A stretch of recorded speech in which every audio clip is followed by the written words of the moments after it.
All right, so have you ever gotten a brand new board game and you're so excited, you get it, you rip off the shrink wrap, you open it up, and then you look at the rule book and it's like, oh no, this is gonna be a long night. Oh yeah, I've definitely been there.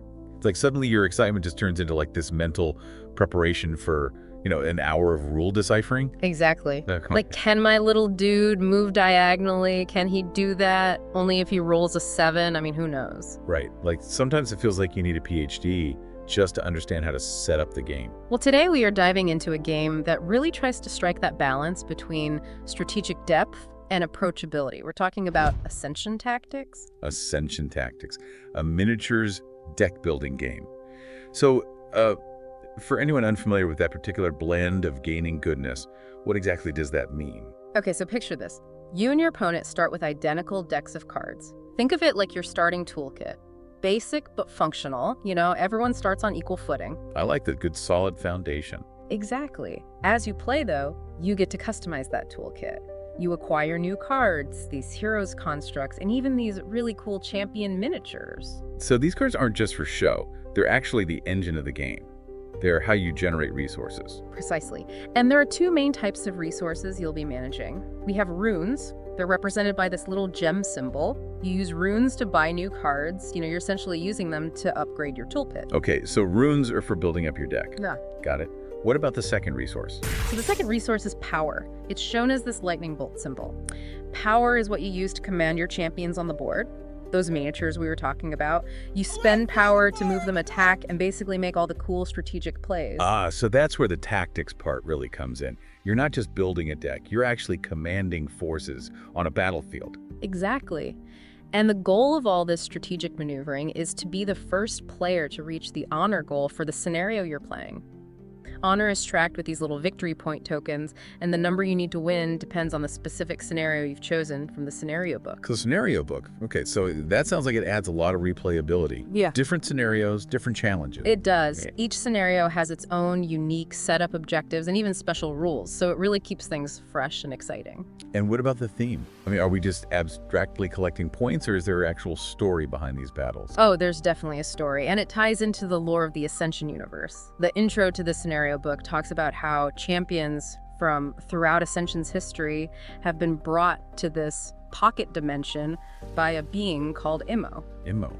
Okay, interesting. What's Immo's deal? Why is he gathering all these champions? Well, it seems like Immo isn't too happy with the old gods. So he's basically orchestrating this grand tournament to see who has the potential to ascend to godhood and, maybe shake things up a bit. So you're not just playing as some random warlord. You're stepping into the shoes of these legendary figures battling for the chance to become a god. That's pretty epic. It is, and the gameplay itself reflects that epic scale. So how does a typical turn in Ascension Tactics actually play out? Well, the basic turn structure is very intuitive. You start by playing cards from your hand to generate those all-important runes and power. Some cards might also have immediate effects that you can use. Right, like maybe a card that lets you draw extra cards, or one that gives you a temporary boost to your resources. Exactly. Then you can use your runes to acquire new cards from the center row. These are 6 cards laid out face up that are available to all players. Ah, the center row. It's like the marketplace of awesome cards constantly tempting you with new possibilities. It is. You got to be strategic about which cards you choose to acquire. Yeah. Do you go for immediate power, or do you invest in long-term synergy? Right. And there are also those always available cards, the heavy infantry, the mystics, and the cultist. They're in separate unlimited piles, so you can always buy them if you have the runes. Those are good to have. A reliable fallback option as you're building up your deck. Exactly. And one important thing to remember, when you buy a new hero or construct card, they don't go straight to your hand. They go to your discard pile. Oh, so you have to wait for them to cycle back into your deck. That makes sense. It's a gradual process of improving your deck over time. It is. You're not just getting an instant power spike. You're slowly but surely refining your strategy with each new acquisition. So we've talked about the cards and the resources. Now let's talk about the champions. How do they actually function on the battlefield? So each champion is represented by a miniature on the game board, and they also have a corresponding champion card. That card tells you everything you need to know about that champion. Okay, like their stats and abilities. Exactly. You'll see their strength, which determines how much damage they do in an attack. Their defense, which is how much damage they can withstand. their speed, which is how many spaces they can move, and their command cost, which is how much power you need to spend to activate them. Ah, so it's not enough to just have a cool-looking champion on the board. You've got to pay to make them do anything. Exactly. And once you command a champion, they become exhausted. You usually turn their card sideways as a visual reminder. Exhausted champions can't be commanded again until the end of your turn. That adds a nice layer of tactical decision-making. Yeah. You have to choose which champions to activate and when. It does. Okay, so let's say you're sitting down to play Ascension tactics for the first time. What does that initial setup look like? So you start by each player shuffling their starting deck. It's 10 cards, apprentices, and militia. The basic grunts. Yes. The apprentices and militia, the board game equivalent of starting with an intern team. Exactly. Full of potential, but maybe not the most experienced. Then you each draw 5 cards and lay out the center row. 6 cards face up taken from the main deck. And the game board itself, how does that get set up? The game board is set up according to the scenario you've chosen from the scenario book. And for your first game, they recommend the Battle of the Three Shrines scenario. It's a good introduction to the game's core mechanics. Okay. Battle of the Three Shrines. What's the objective there? The objective is to be the first player to reach 30 honor points. The game board has a pre-printed side specifically for this scenario.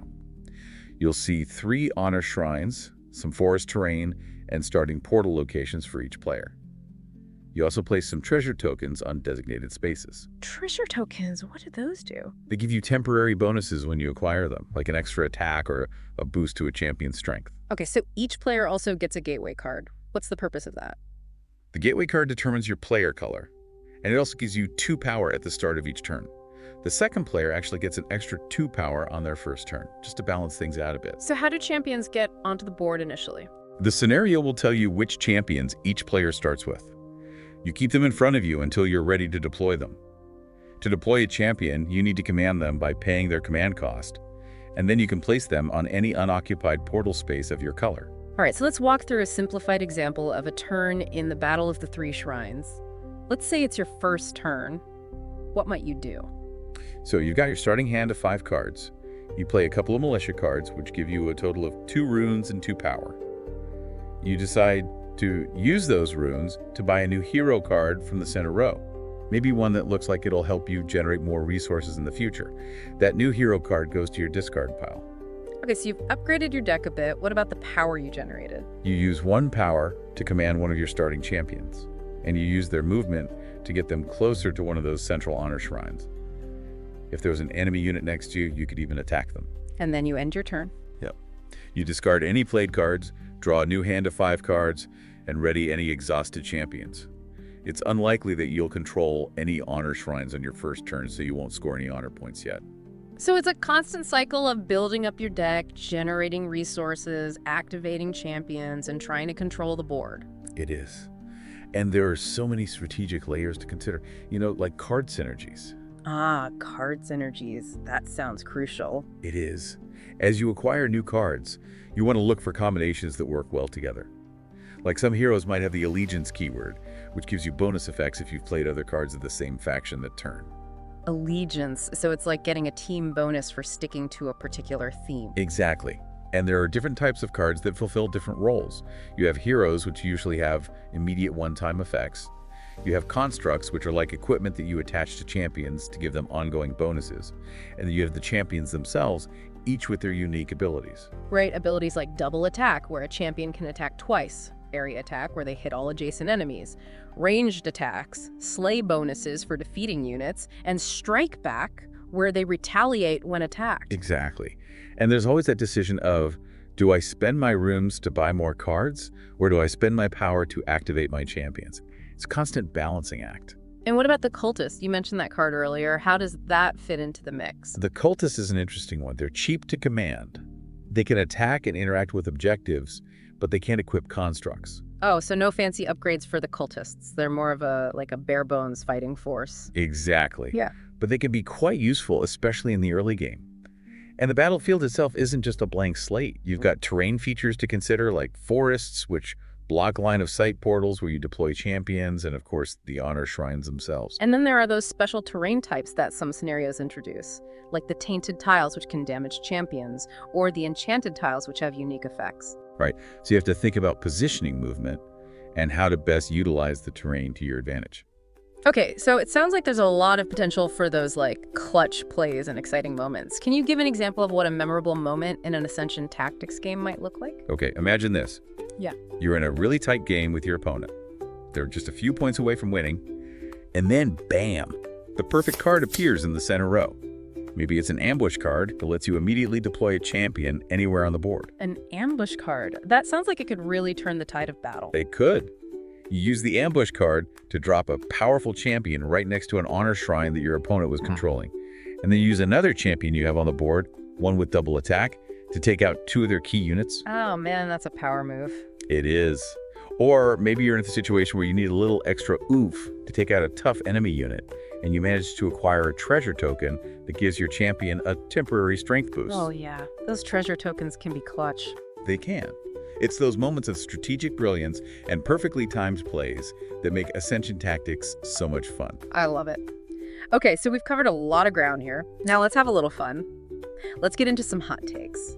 What are your amusing opinions, or maybe some house rules you've considered? Okay, hot take number 1. The starting decks with the apprentices and the militia. It's like they're the board game equivalent of an intern team. Full of potential, but not exactly the A team. Yeah.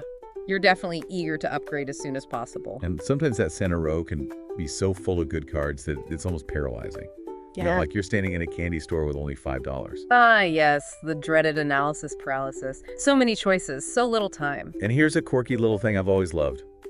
The cultists can't equip constructs because of their, iconoclastic nature. It's just so perfectly thematic. It is. They're too cool for your fancy gadgets. Okay, and for a funhouse roll, what if whenever you play a treasure token, you have to describe its effect in the most over-the-top dramatic voice possible? Oh, I love that. That would make things so much more entertaining. Like, behold, as I unleash the power of the ancient talisman, my champion is imbued with the strength of 1,000 bears. Ha ha ha. Amazing. Okay. Any other insights or maybe some overlooked rules that new players should be aware of? One thing that people sometimes forget is that you can actually look through your opponent's discard pile at any time. The rules say it's public knowledge, so it's a good way to get some intel on what cards they've been playing. Oh, that's a good tip. It's like a little bit of strategic espionage. Exactly. Okay, so we've really delved deep into Ascension Tactics. What's your overall impression of the game? I think it's a fantastic game. It's got that perfect blend of deck building and tactical combat. The scenarios add a lot of replayability, and it's just a really fun and engaging experience. I agree. It's well designed, it's thematic, and it's got a lot of strategic depth. For listeners who might be interested in checking out similar games, what would you recommend?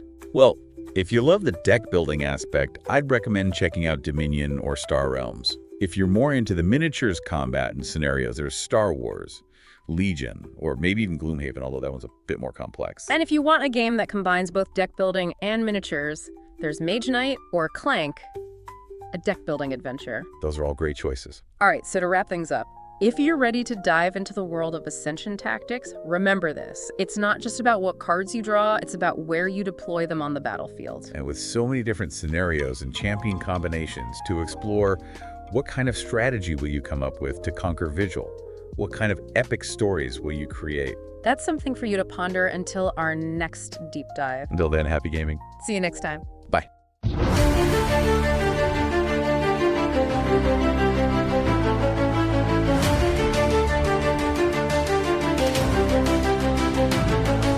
The battle lines are drawn, the champions rise. A clash of fate beneath the ancient skies. Tactical moves, a deck in hand. Claim your power, take your stand.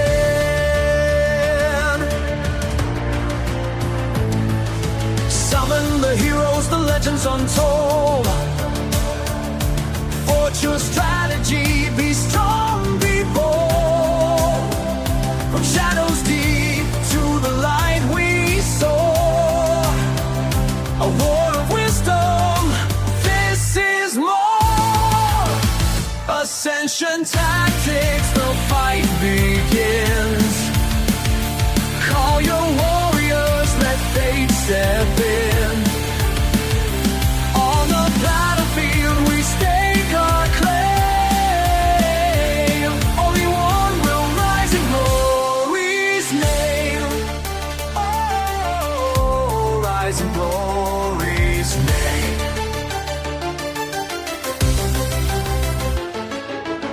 Monsters lurk in the void beyond.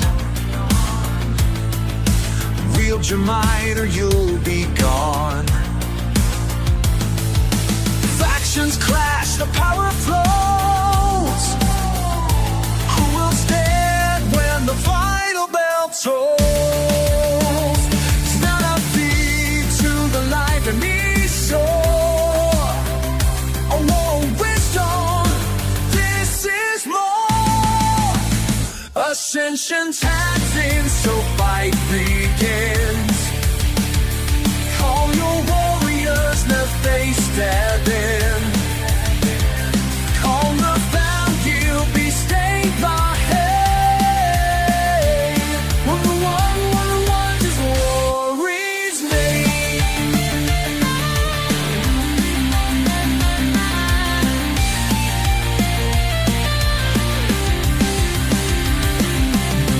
Every move a step toward fate. One wrong choice is checkmate. Destiny calls to you dare. The throne awaits if you're prepared.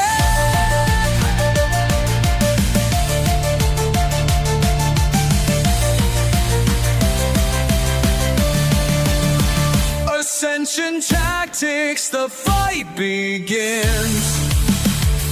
Call your warriors, let fate step in.